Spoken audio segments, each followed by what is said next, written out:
ఇప్పుడు మనది ఏంటంటే మాట్లాడే టాపిక్ వ్యవసాయ ధరల విధానం. ఇప్పుడు దాకా మనం ఏం చూసాం? హరిత విప్లవం చూసాం. అంటే వ్యవసాయ విధానాలు చూసాం. తర్వాత ఆపరేషన్ హోల్డింగ్స్ చూసాం. తర్వాత ల్యాండ్ రిఫార్మ్స్ చూసాం. ల్యాండ్ రిఫార్మ్స్లో ఏం చూసాము? ఇంటర్మీడియట్స్ చేసాం, కౌలు గురించి మాట్లాడడం, అలాగే సీలింగ్ యాక్ట్స్ గురించి మాట్లాడడం, భూదానోద్యమం గురించి మాట్లాడడం. ఇప్పుడు వ్యవసాయ ధరల విధానం మాట్లాడదాం. వ్యవసాయ ధరల విధానం ఇది ఎవరు? కేంద్ర ప్రభుత్వానికి సంబంధించి ఇస్తుందన్నమాట. 1965 నుంచి ఇంప్లిమెంట్ చేస్తున్నారు. అంటే ఇండిపెండెన్స్ నుంచి ఉందా అంటే లేదు, 1965 నుంచి ఇంప్లిమెంట్ చేస్తున్నారు. మనకు హరిత విప్లవం ఎప్పటి నుంచి వచ్చింది? 1966 నుంచి. అవునా? ఏ పేరుతో వచ్చింది? High yielding variety programme, 1966. ఓకేనా? 1965 నుంచి వ్యవసాయ ధరల విధానం వచ్చింది. 1985 ఆన్వర్డ్స్ నూతన ధరల విధానం వచ్చింది. అప్పుడు వచ్చింది ఏంది? 65లో వ్యవసాయ ధరల విధానం. ఇది నూతన ధరల విధానం మాడిఫై చేశారు. ఇక్కడ ఏం చేశారంటే ఇంకా చాలా హిస్టారికల్గా ఉంటాయి, కానీ నేను అంత మైన్యూట్ థింగ్స్ కాదు. ఇప్పుడు ఏంటి ఈరోజు బెంచ్ మార్క్స్ అనేది తీసుకున్నాం. ఇక్కడ మనం ఫస్ట్ మాట్లాడాల్సింది ఏంటంటే ఒక సిస్టమ్ ఉంది. ఏంటంటే సిఏసిపి అనేది ఒక 12 అంశాలను పరిశీలించి సిసిఈఏకి తన నివేదిక ఇస్తుంది. సిసిఈఏ అనేది వీటిని యాక్సెప్ట్ చేసి తర్వాత అనౌన్స్ చేస్తుంది అనమాట. సిఏసిపి ఏంటి, సిసిఈఏ ఏంటి? సిఏసిపి అంటే commission for agriculture cost and prices, అంటే వ్యవసాయ వ్యయాలు ధరల కమిషన్. వ్యవసాయానికి సంబంధించి వ్యయాలు ధరల కమిషన్.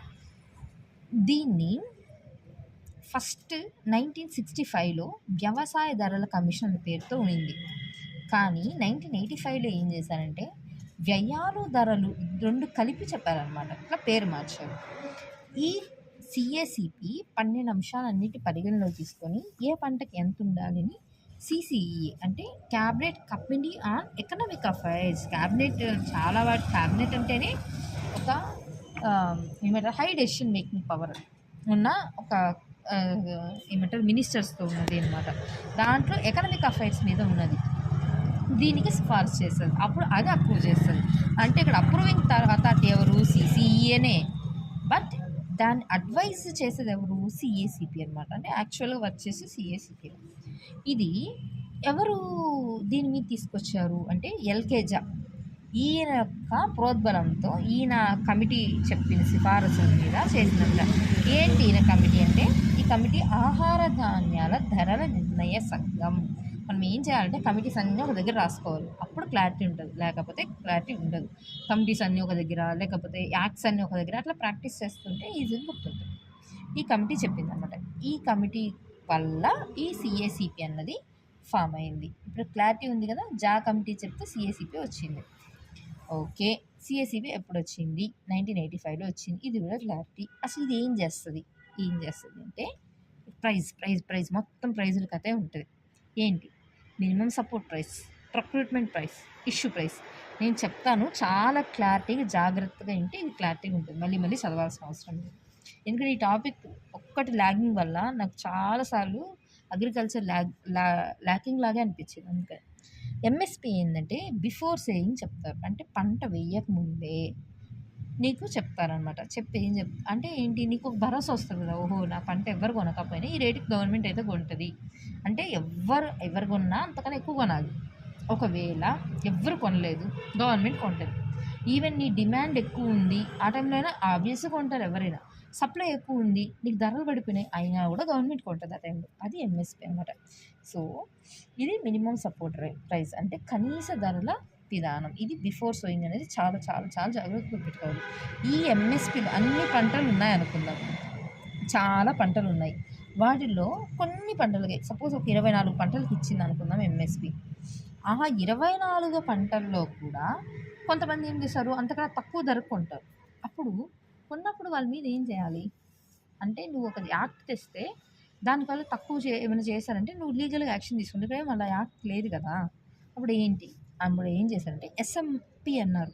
అంటే స్టాట్యూటరీ మినిమం ప్రైస్. చట్టబద్ధంగా మీరు ఈ ప్రైస్ కొనాలి, ఒకవేళ కొనకపోతే శిక్షించే అధికారం ఉంది అని చెప్పి, అందుకే స్టాట్యూటరీ అంటే చట్టబద్ధత ఉంది అని చెప్తున్నారనమాట. అది దేనికైనా ఉందా? పోనీ ఆ 24కి ఉందంటే కాదు. ఆ 24లో ఒక పంట అయినా షుగర్ కేన్ మాత్రమే ఉంది అని చెప్తున్నారు. అంటే షుగర్ కేన్స్‌కి ఎస్ఎంపీ అనే దాన్ని వర్తించేస్తున్నారు. ఈ షుగర్ కేన్ ఎస్ఎంపీని అలా కాదని 2009-10 నుంచి ఎఫ్ఆర్‌పీగా మార్చారు. ఎఫ్ఆర్‌పీ అంటే ఫెయిర్ రెమ్యూనరేటెడ్ ప్రైస్. ఇప్పుడు ఎన్ని ప్రైస్‌లు వచ్చాయి? MSP minimum supporting price, SMP statutory minimum price, అలాగే ఎఫ్ఆర్‌పీ ఫెయిర్ రెమ్యూనరేటెడ్ ప్రైస్ 3 ప్రైస్‌లు వచ్చాయి. ఇది కాకుండా తక్కువ కొంటే ఈ ప్రాబ్లమ్ అన్నారు. ఎక్కువ కొనొచ్చు కదా! అట్లా ఒకవేళ కానీ ఏదైనా స్టేట్ గవర్నమెంట్ ఎక్కువ కొనాలనుకుంది అనుకో, దాన్ని ఏమంటారంటే స్టేట్ అడ్వైజరీ ప్రైస్ అంటారు. తక్కువ కొంటే ప్రాబ్లం అన్నప్పుడు నువ్వు జాగ్రత్తగా ఏమంటారు మెజర్స్ తీసుకోవాలి. ఎక్కువ కొంటే ఇష్టం ఏముంది, ఇప్పుడు రైతే కదా లాభపడతాడు. సో నో ప్రాబ్లం కదా. అప్పుడు వచ్చిన ప్రైస్ ఏంటంటే స్టేట్ అడ్వైజరీ ప్రైస్. ఇది ఎవరు? రాష్ట్రం ఇస్తుంది అనమాట.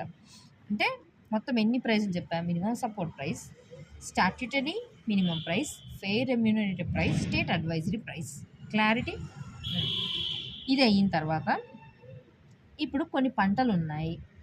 ఆ పంటలు ఎంఎస్పిలో చెప్పున్నారు, వాటిని తక్కువ ధర కొంటున్నారు. కొన్ని పంటలు ఉన్నాయి అసలు ఎంఎస్పిలో చెప్పలేదు వాటి గురించి. ఏంటి ఇప్పుడు ఎంఎస్పిలో ఉండి కూడా తక్కువ ధరకు కొనేవైనా, అసలు ఎంఎస్పిలో లేవు అన్నవైనా వాటికి ఉన్న ఒరిజినల్గా వచ్చే కాస్ట్ అయితే రానట్టే కదా అర్థం. మనం ఏం చేయాలి? రైతుకి ఎప్పుడైనా గిట్టుబాటు ధర ఇవ్వాలి. అంటే తనకి ఎంతైతే కావాల్సి ఉందో గిట్టుబాటు అయ్యే ధర అది కల్పించగలగాలి ఒక ప్రభుత్వంగా. అది నీ బాధ్యత. Because you are welfare state. కానీ అది చేయలేకపోతున్నావు కదా. అందుకని రాష్ట్రాలు ఏం చేస్తాయంటే రాష్ట్రాలు మద్దతు ధర ప్రకటిస్తాయి. ఇదేంటి? కనీస మద్దతు ధర కాదు, మినిమం సపోర్ట్ ప్రైస్ చెప్పట్లేదు, సపోర్ట్ ప్రైస్ అనే చెప్తున్నా. ఎవరిది? స్టేట్ గవర్నమెంట్స్ ప్రకటిస్తాయి అన్నమాట. ఎంఎస్పిలో ఉన్న పంటకైనా సరే, అసలు ఎంఎస్పిలోనే లేని పంట అదైనా, ఎన్నో పంటలు ఉంటాయి, తక్కువ ఒక 24 కాదు కదా, ఇంకా చాలా ఉంటాయి కదా. అట్లా ఈ అదర్ దాన్ ఎంఎస్పి వీటన్నిటికీ అపెక్స్ ఎవరంటే ఏపీ మార్కెట్. ఇప్పుడు దాకా మనం ఏం చెప్పాం? సిఏసిపి మాట్లాడాం, సిసిఈఏ మాట్లాడాం, ఇప్పుడు ఏపీ మార్కెట్ గురించి మాట్లాడాం. ఇది చూసుకుంటుంది అనమాట ఈ ఏపీ మార్కెట్. ఇది గుర్తుండాలి, క్లారిటీ ఉండాలి. ఇప్పుడు సేకరణ ధర, ప్రొక్రూట్మెంట్ ప్రైస్. ఈ ప్రొక్రూట్మెంట్ ప్రైస్ అంటే ఏంటంటే గవర్నమెంట్ ఏజెన్సీలు, ఇప్పుడు గవర్నమెంట్ కొంటుంది అని చెప్పాము ఎంఎస్పీలు. మరి ఎవరు కొంటారు? గవర్నమెంట్ కొంటుంది. ఏ ధరకిచ్చి కొనాలి? దాన్ని సేకరణ ధర అంటే. నీకు అది ప్రొక్యూర్ చేస్తుంది నీ దగ్గర నుంచి.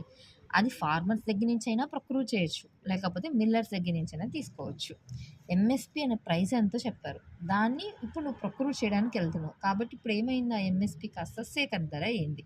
ఫార్మర్స్ దగ్గర నుంచి తీసుకుంటే ఏమవుతుంది? ఇది రా రైసే అంటే ముడిధాన్యమే, కాబట్టి ఎంతైతే మీకు ఎంఎస్పిలో చెప్పామో అంతే తీసుకుంటాం. కానీ మిల్లర్స్ దగ్గరికి వెళ్తే ఏమైతే ప్రాసెస్ చేస్తారు కదా, కొంచెం ఛార్జెస్ పెరుగుతాయి. కాబట్టి ఎంఎస్పిలో చెప్పిన దానికన్నా ఎక్కువకి ఇస్తాం మీకు, కానీ అది మార్కెట్ ప్రైస్ కన్నా తక్కువ.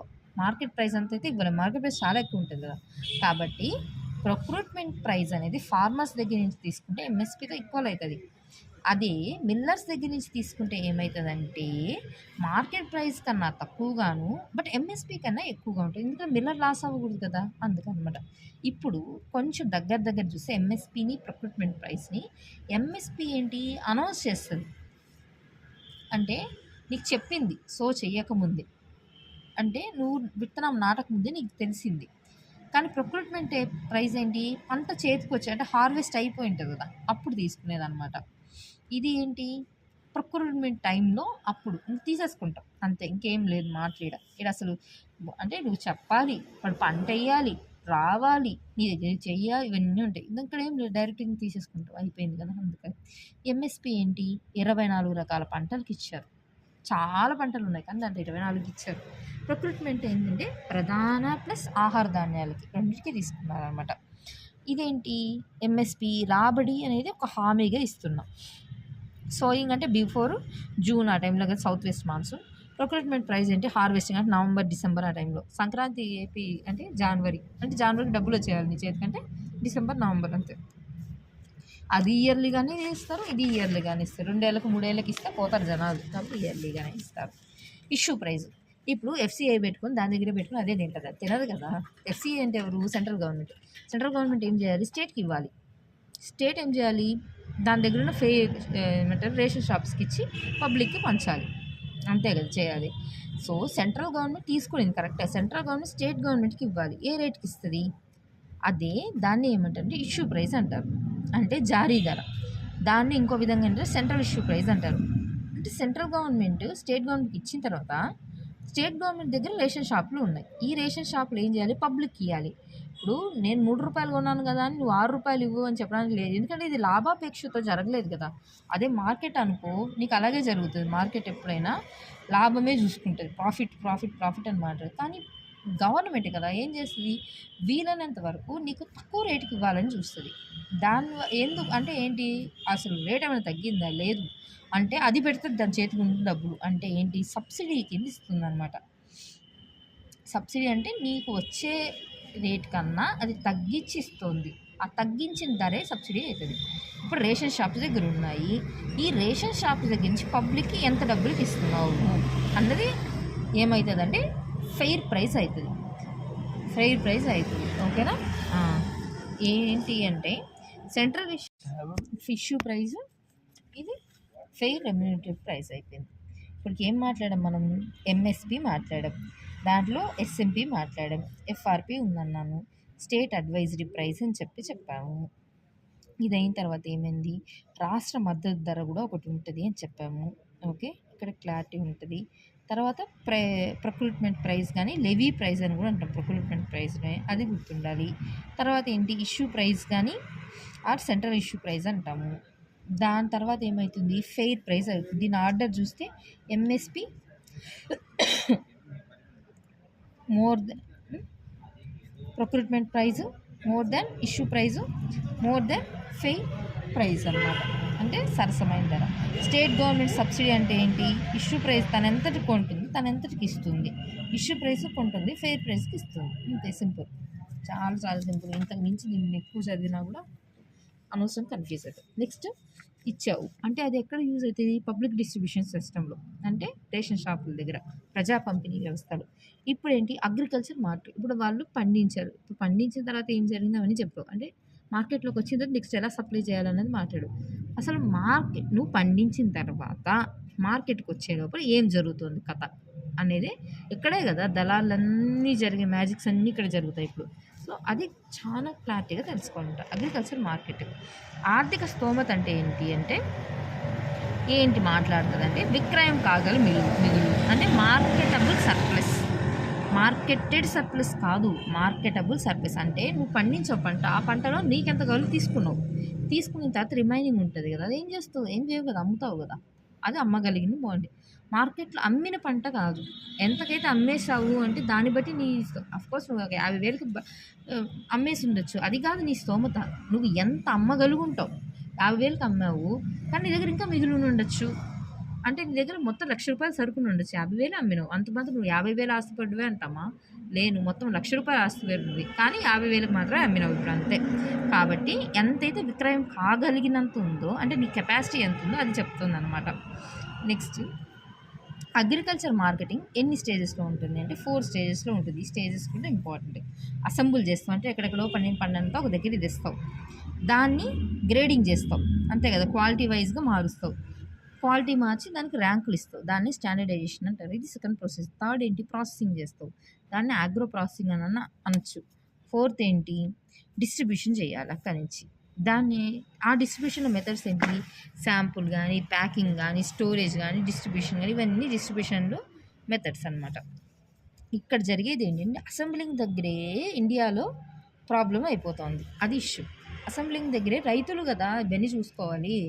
రైతులు పండించిన వెంటనే అసెంబ్లింగ్ అంతా ఎవరు చేస్తుందంటే ఇక్కడ హోల్సేల్ వ్యాపారులు, దళారులు అందరూ ఇన్వాల్వ్ అయిపోతున్నారు. ఇంకా మొత్తం అంతా గేమ్ వీళ్ళ చేతుల్లోకి వెళ్ళిపోయింది. ఇంకా రైతులు ఇక్కడ లేరు, రైతులు ఇక్కడి నుంచి ఇక్కడ అవుట్, వీళ్ళే నడిపిస్తున్నారు కథ అంతా ఉంది. కొన్ని దగ్గర మిల్లర్స్ మీద కూడా అలిగేషన్స్ జరుగుతున్నాయి. ఓకే, ఇక్కడ చూస్తే ఫార్మర్స్ అనేవాళ్ళు ఒకరు, హోల్సేల్ వ్యాపారులు ఒకరు, దళారులు ఒకరు, మిల్లర్స్ ఒకరు, పీడిఎస్ వాళ్ళకి ఇచ్చే వాళ్ళు ఎవరు, రేషన్ షాప్ డీలర్స్. చూడాలి, చాలా మంది పేర్లన్నీ వినిపిస్తున్నాయి. వీళ్ళందరూ ఈ అగ్రికల్చర్లో పార్టే, ఓన్లీ రైతే కాదు. సరే, అగ్రికల్చర్ మార్కెటింగ్ ఏంటి, సౌకర్యాలు అంటే ఏమేమి ఉన్నాయి, 7 సౌకర్యాలు. ఎలా అమ్ముకోవచ్చు అంటే ప్రైమరీ మార్కెట్స్, గ్రామ సంతలు కానీ, వాటిని హాట్ బజార్ అని కానీ, లేకపోతే షాండీ అని కూడా అంటారంట. నార్త్ ఇండియాలో అయితే హాట్ బజార్ అంటారు, అంటే సౌత్ ఇండియా షాండీ అంటారు. సెకండరీ మార్కెట్, చిన్న పట్టణాలు ఆ టైంలో ఎక్కడ ఉంటే వాటిని ఉంటే సెకండరీ మార్కెట్స్ అంటారు. వాటేంటి మండి అని కానీ, గాంగు అని కానీ, గంజ్ అని కానీ, ఇప్పుడు మనం అనొచ్చు మండి అనేది ఏ దానికి సంబంధించింది ఇట్లా అని. అందుకని టెర్మినల్ మార్కెట్స్ అంటే మోర్ దెన్ వన్ స్టేట్, పెద్ద పెద్ద నగరాల్లో ఉండేవి. సంత మేళాలు అంటే పుణ్యక్షేత్రాలు అక్కడ ఉన్న వాటిని సంతలు కానీ మేళాలు కానీ ఉండొచ్చు. ఇక్కడ కాకుండా మనకి ఇంపార్టెంట్ అయింది ఏంటంటే క్రమబద్ధమైన మార్కెట్లు. ఇదండి మనకు కావాల్సిన అసలైన ఇంపార్టెంట్ ప్లాన్ ఇప్పుడు. ఎందుకంటే ఏ స్టేట్లో అయినా మీరు ఎక్కడైనా కార్లలో కానీ అక్కడ చూసినా ఆడ వేసుకుంటారు ముందు పక్క marketing committee chairman, marketing committee member అట్లా అంతా అనమాట. న్యూస్లో ఏదైనా కారు వాటి మీద కూడా పెట్టుకుంటారు. అదేదో చాలా పెద్ద పొజిషన్ లాగా ఫీల్ అవుతారు మన వాళ్ళు. ఈ క్రమబద్ధమైన మార్కెట్లు ఎప్పటి నుంచి పెట్టంటే ఫస్ట్ 5 year ప్లాన్ నుంచి మనం ఇంట్రడ్యూస్ చేసాం. క్రమబద్ధమైన మార్కెట్లు అనగానే మనకు గుర్తు రావాల్సింది అంటే market committees, market yards, marketing చట్టాలు. ఈ 3 చాలా క్లారిటీగా తెలిసి ఉండాలి. National institute of agricultural marketing ఎక్కడుంది?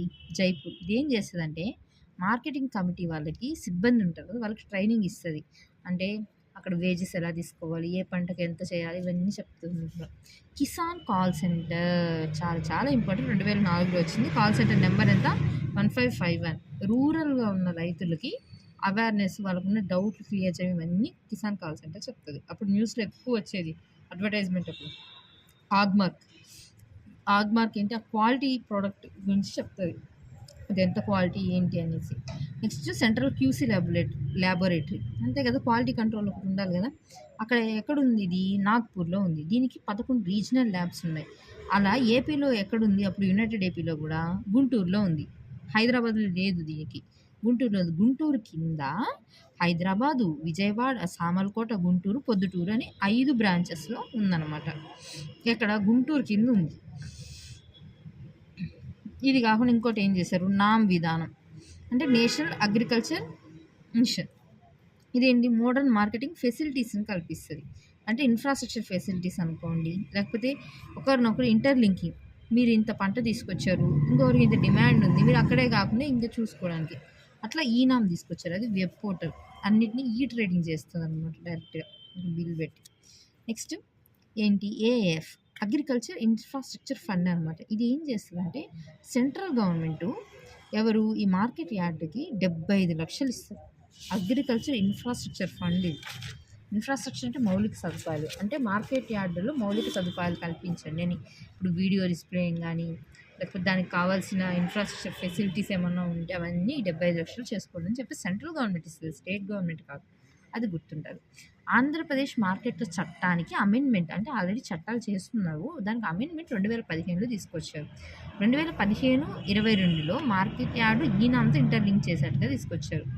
22-23లో కూడా దీనికి సవరణ చేశారన్నమాట. ఇప్పుడు ఏంటి? మళ్ళీ ఆన్లైన్ కూడా ఉంది దీనికి. ఫస్ట్ ఇన్ కంట్రీలో ఫస్ట్ ఎక్కడ జరిగిందంటే, నాకు ఫస్ట్ ఇన్ కంట్రీలో ఎక్కడ చెప్పా? టెనెన్సీ దగ్గర మాట్లాడా. ఇప్పుడు ఏంటి? ఈ అగ్రికల్చర్ మార్కెట్కి సంబంధించి first in country Guntur market yard. దేంట్లో? మార్కెట్ ట్రేడ్ వాల్యూలో ఫస్ట్ ఉందంట. ఇది అంత ట్రాన్సాక్షన్ జరుగుతాయంట. నెక్స్ట్ ఫస్ట్ ఇన్ కంట్రీలో ఆంధ్రప్రదేశ్ ఫార్మర్స్ ఈ విక్రయ కార్పొరేషన్ లిమిటెడ్, ఏపీఎఫ్ఈసిఎల్, ఇది పెట్టారనమాట. దీంట్లో ఈ ఫామ్ మొబైల్ యాప్ ఒకటి పెట్టారు. దీంట్లో ఏంటంటే ₹1 అయితే రిజిస్ట్రేషన్ అయితే గవర్నమెంట్ దానికి సంబంధించిన ఇష్యూస్ అన్నీ చూసుకుంటుంటారు అనమాట. నెక్స్ట్ 1962లో, ఇది అడగచ్చు ఏ టైంలో ఇట్లా డివైడ్ అయింది. ఫస్ట్ 1962 టైంకి ఏంది వ్యవసాయ శాఖే ఉంది, కానీ 1962లో ఏమైందంటే వ్యవసాయ శాఖ నుంచి మార్కెటింగ్ శాఖని సపరేట్ చేసి ఇప్పుడు ఇది ఇంకొక సపరేట్ ఎంటిటీ లాగా పెట్టేశారు. ఈ మార్కెటింగ్ శాఖ కింద ఏం చేశారంటే ఆంధ్రప్రదేశ్ మార్కెట్ల చట్టం 1966ని తీసుకొచ్చారు. ఇది ఏం చేస్తుందంటే వ్యవసాయ ఉత్పత్తుల్ని, పశుగణాలని వాటన్నిటి కోసం కల్పించి అంటే లైవ్ స్టాక్స్ సంబంధించి తీసుకొచ్చారు. ఎలా వచ్చింది ఇదంటే బై మర్జింగ్. అంతకుముందు ఏమేమి ఉండేదంటే మద్రాస్ కమర్షియల్ క్రాప్స్ యాక్ట్ కానీ, Hyderabad agriculture produce and live stock act 1930, అలాగే వ్యవసాయ మార్కెటింగ్ ఇవి ఉండేవి. వాటన్నిటి మెర్జ్ చేసి ఆంధ్రప్రదేశ్ మార్కెటింగ్ చట్టం 1966 తెచ్చారు. తర్వాత ఏం చేశారు అంటే వ్యవసాయ మార్కెటింగ్ నిబంధనలు తీసుకొచ్చారు, రూల్స్ రెగ్యులేషన్ తీసుకొచ్చారు 1969లో. దీన్ని బట్టి ఏంటంటే మార్కెటింగ్ కమిటీస్ అనే వాటిని ఫామ్ చేస్తారు. ఇది ఒక కమిటీ. ఈ కమిటీలో ఏంటంటే 18 మంది ఉంటారు. వాళ్ళని స్టేట్ గవర్నమెంట్ నామినేట్ చేస్తుంది. చైర్మన్ని చైర్మన్ని రాష్ట్ర ప్రభుత్వం నామినేట్ చేస్తుంది. ఒక కార్యనిర్వహణాధికారులు ఉంటారు. అతను సెక్రటరీ, రాష్ట్ర ప్రభుత్వమే చెప్తుంది ఆయన కూడా. మార్కెటింగ్ డైరెక్టర్ ఉంటారు. ఇప్పుడు మార్కెటింగ్ కమిటీస్ చాలా ఉంటాయి స్టేట్ లెవెల్లో, బట్ అన్నిటికీ ఒకటి ఉండాలి కదా.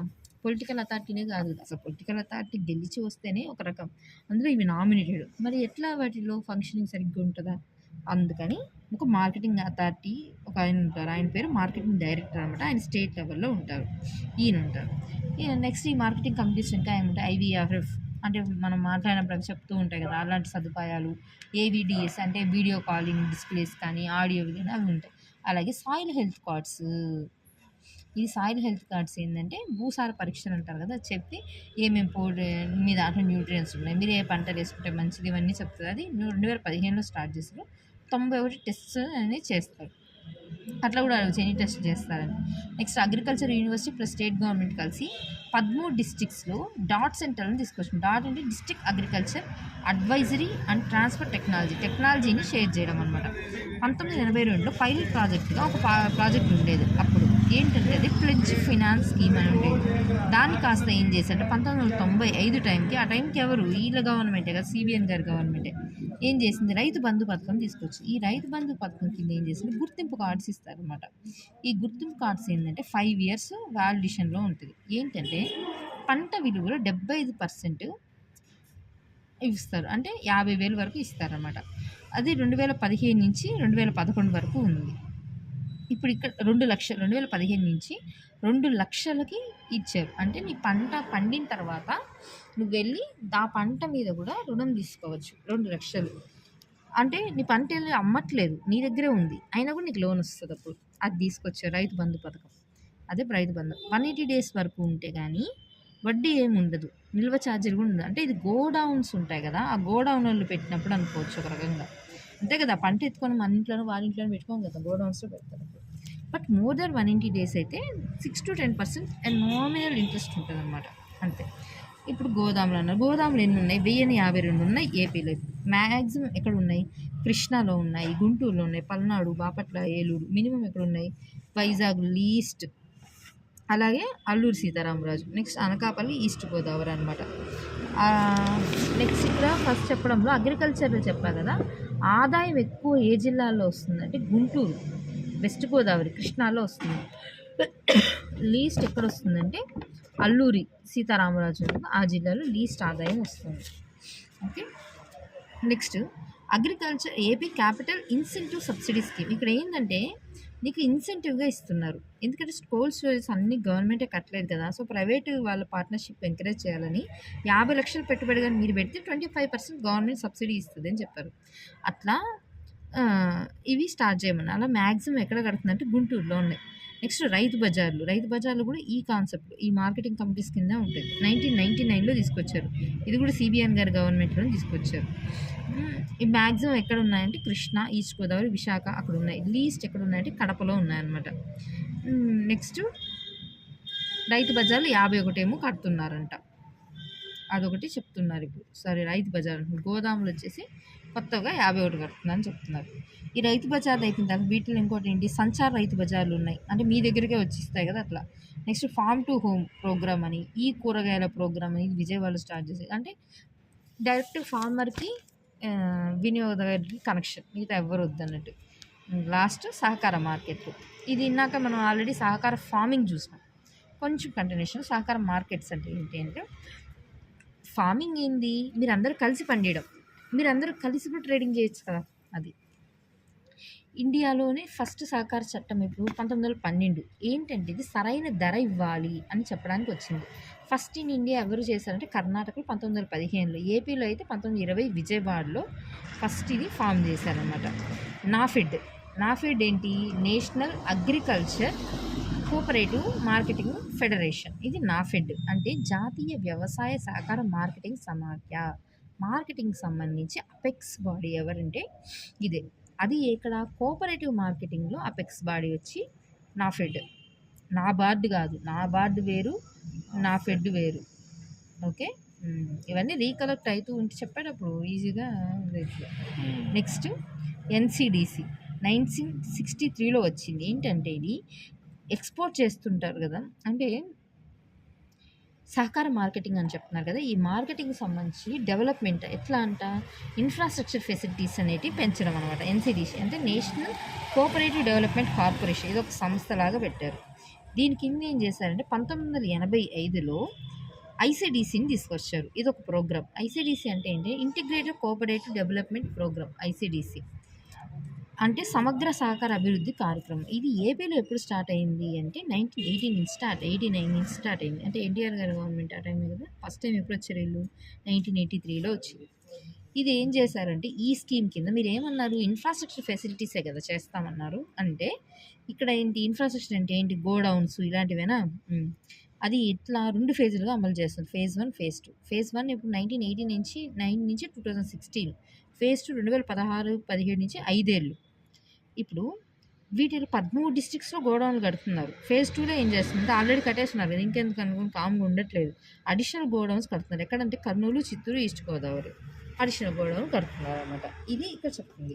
ఏపీ మార్క్ ఫెడ్ 1957లో ఓపెన్ చేశారు. 1957లో ఎక్కడ, విజయవాడలో అనమాట. ఇది నా ఫెడ్డా కాదు, ఏపీ మార్క్ ఫెడ్. ఈ ఏపీ మార్క్ ఫెడ్ నేను ఇంకో దగ్గర ఎక్కడ చెప్పాను, ఇప్పుడు చెప్పాను. ఎక్కడ వీళ్ళు ఏమంటారు, క్రమబద్ధ మార్కెట్స్ చెప్తూ ఉన్నాను కదా, ఈ క్రమబద్ధ మార్కెట్స్ చెప్తూ ఉన్నప్పుడు ఇవన్నీ కలిసి ఏపీ మార్క్ ఫెడ్డే చూసుకుంటుందని చెప్పిన. ఈ ఏపీ మార్క్ ఫెడ్ నేను ఆల్రెడీ ఇందాక ఇక్కడ అన్నాను, ప్రైజెస్ దగ్గర మాట్లాడాం. వ్యవసాయ ధరల విధానం ఎక్కడ, స్టేట్ రాష్ట్ర మద్దతు ధర ఎంఎస్పిలో ఉన్న పంటలు అసలు నాట్ ఇన్ ఎంఎస్పి ఆ పంటల దగ్గర మాట్లాడినప్పుడు ఏపీ మార్క్ ఫెడ్ చూసుకుంటుంది. అని ఆ ఏపీ మార్క్ ఫెడ్ ఎక్కడుంది, సహకార మార్కెట్ల దగ్గర ఉందన్నమాట. ఇది ఎక్కడ స్టార్ట్ అయింది, 1957లో విజయవాడలో స్టార్ట్ అయింది. ఏపీలో 2 టైర్ సిస్టమ్ ఉంది. ఏంటి 2 టైర్ సిస్టమ్ అంటే, స్టేట్ లెవెల్లో ఏపీ మార్క్ ఫెడ్ ఉంది, జిల్లా స్థాయిలో డిసిఎంఎస్లు ఉన్నాయి, అంటే డిస్ట్రిక్ట్ కోఆపరేటివ్ మార్కెటింగ్ సొసైటీస్ ఉన్నాయి. ఇవి వీటికి ఫంక్షన్స్ ఏంటంటే ఏముంది, పురుగు మందులు, ఎరువులు ఇవి ఇవ్వడం, పశువుల దానా ఇవ్వడము, గవర్నమెంట్ హాస్టల్స్కి ఇవే ఫుడ్ సప్లై చేయడం, ప్రజలకు ఎమర్జెన్సీ టైంలో సప్లై చేయడం, ఇవన్నీ ఈ ఏపీ మార్కెట్ చూస్తుంది. ఇది సహకారం కదా, దాని సహకారం అంటే ఏంది, ఒకరి కోసం అందరూ, అందరి కోసం ఒకరు. ఓకే, ఈ ఏపీ మార్కెట్ ఇంకొకటి ఏం చేస్తుందంటే, క్యాలమిటీస్ కాకుండా ఎంఎస్పి కన్నా తక్కువ ధరలకు, ఎంఎస్పిలో లేని పంటలు, ఇందాక మాట్లాడడం అదే కదా, స్టేట్ అడ్వైజరీ ప్రైజ్ అని చెప్పేసి రాష్ట్ర మద్దతు ధర ఇస్తుందని. అలాంటి టైంలో ఏం జరుగుతుంది అంటే, ఎలాంటి ధర ఇవ్వాలి అనేది ఎవరు చెప్తున్నారు, రాష్ట్రం ప్రకటిస్తుంది. అంటే రాష్ట్ర మద్దతు ధర ప్రకటించింది కరెక్టే, మరి ఈ డబ్బులు ఎక్కడి నుంచి ఇవ్వాలి, అది ప్రైస్ స్టెబిలైజేషన్ ఫండ్ అని ఒక ఫండ్ క్రియేట్ చేశారు 2015 అంటే ఎవరిది, 2014 నుంచి 19 వరకు సిబిఎన్ గారి గవర్నమెంటే, వాళ్ళ గవర్నమెంటే తీసుకొచ్చింది. ఏం చేసిందంటే 3,000 కోట్లతో ఈ నిధి తీసుకొచ్చారనమాట. అంటే ఎవ్రీ ఇయర్ ఎంత చేస్తారంట, 300 కోట్లు దీనికి జమ చేస్తారంట. ఇక్కడి నుంచి ఆ ధర ప్రకటించి ఏపీ మార్కెట్ ద్వారా ఇది రైతులకి అందజేస్తారు. అర్థమైంది దీనిలో ఏమంటారు, లైన్ అంటే మీరు ఏం చేస్తున్నారు, కొన్ని పంటలకి ధరలు లేవు అంటున్నావు కదా, ఆ ధరలు స్టేటే అనౌన్స్ చేస్తుంది. అనౌన్స్ చేసి ఈ ఫండ్ ఉంటుంది కదా, ఆ ఫండ్ దగ్గర నుంచి తీసుకొని మార్క్ ఫెడ్ ద్వారా, ఎవరు, ఏపీ మార్క్ ఫెడ్ ద్వారా ఎవరికి, ఫార్మర్స్కి ఇస్తుంది. ఇది సిస్టమ్. ఓకే, నెక్స్ట్ రైతులోకి ట్రైబల్స్ కూడా ఉన్నారు కదా, మనం ల్యాండ్ మాట్లాడినప్పుడు ట్రైబల్స్ గురించి మాట్లాడినాం కదా, ఇక్కడ కూడా ట్రైబల్స్ ఉంటారు, వాళ్ళకి సంబంధించి ట్రైఫెడ్. ఇక్కడ ట్రైఫెడ్, ఏపీ మార్క్ ఫెడ్, నా ఫెడ్ చూస్తే ఫెడరేషన్ అని అన్నిట్లో సమైక్య అనే అర్థం. ట్రైబల్ కోఆపరేటివ్ మార్కెటింగ్ ఫెడరేషన్ అంటే గిరిజన సహకార మార్కెటింగ్ అంటే అటవీ ఉత్పత్తులు కూడా వీళ్ళు గిట్టుబాటు ధరలు కల్పించడం అన్నమాట. ఇవేంటి అంటే కోఆపరేటివ్ సొసైటీస్ యాక్ట్ 1912. అంటే ఏం చెప్పాలనుకుంటున్నా అంటే అన్నీ ఒక దగ్గరగా సమ్మరైజ్గా చెప్పాలంటే ఏమేమి యాక్ట్స్ ఉన్నాయంటే, కోఆపరేటివ్ సొసైటీస్ యాక్ట్ 1912 ఉంది. ఏపీలో అయితే ఫస్ట్ విజయవాడలో స్టార్ట్ అయింది. నాఫెడ్ 1958లో ఫామ్ అయింది. ఎన్సిడిసి వచ్చేసి నాఫెడ్ 1958లో, ఎన్సిడిసి 1963లో వచ్చింది. ఎన్సిడిసిలో పార్టీ కదా ఐసిడిపి. ఈ ఐసిడిపి కూడా ఎన్సిడిసిలోనే పార్ట్. ఐసిడిపి ఎప్పుడు వచ్చింది, 1989లో ఏపీలో ఇంప్లిమెంట్ చేశారు. బట్ ఎప్పుడు వచ్చింది ఇది, 1985లో వచ్చింది, అవునా. బట్ ఏపీలో వచ్చేసి 1989లో వచ్చింది. నెక్స్ట్ ఏపీ మార్క్ఫెడ్ 1957లో వచ్చింది. డీసీఎంఎస్ వాటిలో పాటు 2 టైర్ సిస్టమ్ కాబట్టి. నెక్స్ట్ ఇవి ఏం చేసింది, ప్రైస్ స్టెబిలైజేషన్ ఫండ్ ఇచ్చింది 2015 3,000 కోట్లతో. తర్వాత ట్రైఫెడ్ 1987లో వచ్చింది. సెవెంత్ వన్ లాస్ట్ టైప్ ఏంటంటే ప్రభుత్వ కొనుగోళ్ళు, ప్రభుత్వ వ్యాపారం, ప్రభుత్వ సేకరణ. ఏం చేయలేదు అంటే ప్రైస్ పడిపోయింది అన్నప్పుడు గవర్నమెంట్ వచ్చి కొంటది. ప్రైస్ పడిపోయిందంటే డిమాండ్ ఎక్కువగా ఉంది. పోనీ సప్లై ఎక్కువగా డిమాండ్ ఎక్కువగా ఉంది అంటే ప్రైస్ డిమాండ్ ఎక్కువగా ఉందంటే ప్రైస్ ఎక్కువ ఉంటుంది. సప్లై ఎక్కువగా ఉంది అంటే డిమాండ్ పడిపోయింది అంటే ఆటోమేటిక్గా ప్రైస్ పడిపోతుంది. అప్పుడు ఏం చేస్తుంది, గవర్నమెంట్ వచ్చి ప్రొక్యూర్ చేయాలి. లేకపోతే రైతులు అట్లే వాళ్ళందరూ గిట్టుబాటు ధర లేకుండా పోతుంది. గిట్టుబాటు ధర లేకుండా అలాగే 2-3 సార్లు పోతే రైతు రుణాల ఊబిలో చిక్కుకుపోతాడు. అప్పుడు ఏమవుతుంది, ఆత్మహత్యలు పెరిగిపోతాయి. దానివల్ల ఏమవుతుంది, సోషల్ లా అండ్ ఆర్డర్ దెబ్బతింటుంది. సో గవర్నమెంట్ సంక్షేమ రాజ్యం ఇవన్నీ అరికట్టాలి. కాబట్టి ఏం చేసింది, ఎఫ్సిఐని ఫామ్ చేసి ఎఫ్సిఐ పోయి కొంటుంది. 1965లో ఎఫ్సిఐని పెట్టారు. ఎఫ్సిఐ ఎట్లా కొంటుంది ఆల్రెడీ చెప్పారు. ఎంఎస్పి తర్వాత ప్రొక్యూర్మెంట్ ప్రైస్ ఉంటుంది. ప్రొక్యూర్మెంట్ ప్రైస్ నుంచి ఇష్యూ ప్రైస్ ఉంటుంది. ఇష్యూ ప్రైస్ నుంచి ఏముంటుంది, ఫెయిర్ ప్రైస్ ఉంటుంది అని చెప్పారు. ఈ విధంగా ఇంటర్లింక్ అవుతుంది. అంటే మార్కెటింగ్, ధరల ఇవన్నీ ఒకదాని తర్వాత వచ్చే సబ్సిక్వెంట్ టాపిక్స్ అనమాట. ఇది ఉంటుంది. Next crop insurance. Crop insurance అంటే ఏంటి, ఇప్పటిదాకా ఏమైంది, క్రాప్ ఇన్సూరెన్స్కి వచ్చేసేసి వెదర్ వల్ల కానీ కెలామిటీస్ జరిగి కానీ మీకు పంటలో రిస్క్ అనేది రావచ్చు. పంట మొత్తం అనుకున్న దిగుబడి రాకపోవచ్చు. ఒకవేళ పంట బాగా పండినా చేతికి అంత డబ్బులు రాకపోవచ్చు. అలాంటప్పుడు ఏంటి అన్నదే ఈ క్రాప్ ఇన్సూరెన్స్, అది నష్ట భయాన్ని తట్టుకోవడం అనమాట. అంటే ఇక్కడ ఏం చేశారంటే సమగ్ర పంటల బీమా పథకం అని తీసుకొచ్చారు 1985లో. ఇదేంటి, comprehensive crop insurance scheme CCIS. తర్వాత ఏం చేశారు, national agriculture insurance scheme NAIS 1999-2000లో తీసుకొచ్చారు. దీన్నే ఏమంటారు, రాష్ట్రీయ కృషి బీమా యోజన ఆరు జాతీయ వ్యవసాయ బీమా యోజన అంటారు. ఏపీలో 2010, 2000, 2001లో తీసుకొచ్చారు. ఇక్కడ ఏంటంటే యూనిట్ని ఒక విలేజ్గా తీసుకున్నారు అనమాట. ఇక్కడ ఏమైంది అంటే భారత వ్యవసాయ బీమా సంస్థ agriculture insurance company of India limited అనే ఒక కంపెనీ బీమా సంస్థని స్థాపించారు. ఈ సంస్థ ఎవరెవరు డబ్బులు ఇచ్చారు, జిఐసి అండ్ నాబార్డు వీటికి డబ్బులు ఇచ్చింది. ఏపీలో ఎన్ఐఎస్ని ఎవరు ఇంప్లిమెంట్ చేస్తారు అంటే రాష్ట్ర వ్యవసాయ శాఖ వాళ్ళే చూసుకోవాలి. Next director of economics and statistics, ఈ డైరెక్టరేట్ వాళ్ళు చూసుకుంటారు. అలాగే మనం ముందు చెప్పాం కదా, ఫస్ట్ ఎవరు, ఎన్ఐఎస్ వాళ్ళకి సంబంధించిన ఏఐసిసి అంటే జాతీయ వ్యవసాయ బీమా సంస్థ, ఆ సంస్థ కూడా చూస్తుంది అనమాట స్టేట్లో. ఎన్ఏఐఎస్ కాస్త ఏమైన తర్వాత అంటే ఎంఎన్ఏఎస్గా మారింది. తర్వాత ఎంఎన్ఏఎస్ కాస్త ఏమైంది, ప్రధానమంత్రి ఫసల్ బీమా యోజన మారింది. అంటే క్రాప్ ఇన్సూరెన్స్ అంటే ఒక రకంగా మీరు ఏం మాట్లాడుతున్నారు, ప్రధానమంత్రి ఫసల్ బీమా యోజన మాట్లాడుతున్నారు. కానీ ఏపీ ఏం చేసిందంటే 2020-21 doctor YSR free crop insurance scheme తీసుకొచ్చింది, ఫ్రీ చేసేసింది. అంటే ఏమైంది అంటే మీరు పిఎంఎఫ్బివైలో ఎన్ఏఐఎస్, జిఏఎస్, ప్రైవేట్ ఇన్సూరెన్స్ సెక్టార్స్ కూడా ఉన్నాయి కదా, అలా కాకుండా స్టేటే దీని నుంచి సపరేట్గా అయ్యి ఒక మార్కెటింగ్ సంస్థలాగా క్రియేట్ చేసుకొని ప్రజలకి ఇన్సూరెన్స్ అనేదాన్ని చెల్లిస్తుంటుంది అన్నమాట. అది ఇక్కడ జరిగింది. ఏంటంటే పిఎంఎఫ్బివైలో ఫుడ్ క్రాప్స్ ఉన్నాయి, హార్టికల్చర్ క్రాప్స్, అలాగే కమర్షియల్ క్రాప్స్ ఉంటాయి. ఫుడ్ క్రాప్స్కి ఏమవుతుందంటే 18 రకాల పంటలు ఉంటాయి. ఖరీఫ్లో చాలా పంటలు పడుతుంది, దాంట్లో 18 రకాల పంటలు తీసుకుని దానికి 2% ప్రీమియం అని చెప్పారు. రబీలో అయితే 10 పంటలకి 1.5% ప్రీమియం చెప్పారు. రిమైనింగ్ సబ్సిడీగా సెంట్రల్ స్టేట్ సమానంగా భరించాలన్నారు. అదే హార్టికల్చర్ ఏ కాలమైనా 5% తీసుకోవాలన్నారు. కానీ ఇక్కడ ఏమైంది, ప్రీమియం అనే దాని విషయంలో కానీ సబ్సిడీ అనే విషయంలో కానీ కొంచెం ఇష్యూస్ జరుగుతున్నాయి అన్నమాట. దానివల్ల ఏమైంది, వైఎస్ఆర్ ఎఫ్సిఐసిలో ఏం చేశారంటే ఈ క్రాప్ అనే ఒక వెబ్ పోర్టల్ తీసుకొచ్చారు. దాంట్లో ₹1 మీరు రిజిస్టర్ అయితే జనరల్ ఇన్సూరెన్స్ కంపెనీ లిమిటెడ్ ఎంత 101 కోటితో దీన్ని ఫామ్ చేశారనమాట. దీని మూల నిధి ఎంత, 101 కోట్లు. ఇండియన్ కంపెనీస్ యాక్ట్ 2013, ఈ కంపెనీ యాక్ట్ ఏం చేసిందంటే ఈ కంపెనీ యాక్ట్ కింద ఈ సంస్థను తీసుకొచ్చారు. ఇది 100% స్టేట్ గవర్నమెంట్ స్కీమ్. రాష్ట్ర వ్యవసాయ శాఖ దీనికి మోడల్ ఏజెన్సీగా పనిచేస్తుంది అనమాట. అదే మార్కెటింగ్కి అయితే ఎవరు, ఏపీ మార్క్ఫెడ్ చేస్తోంది, అవునా. అలాగే దీనికి ఎవరు, ఇన్సూరెన్స్కి వచ్చి రాష్ట్ర వ్యవసాయ శాఖ నోడల్ ఏజెన్సీ పనిచేస్తుంది. ఇక్కడ 2 రకాలు ఉన్నాయి, అంటే ఈల్డ్ బేస్డ్ ఒకటి, వెదర్ బేస్డ్ ఒకటి. ఈల్డ్ బేస్డ్ అంటే 21 పంటలు 4 క్లస్టర్లుగా విభజించారు.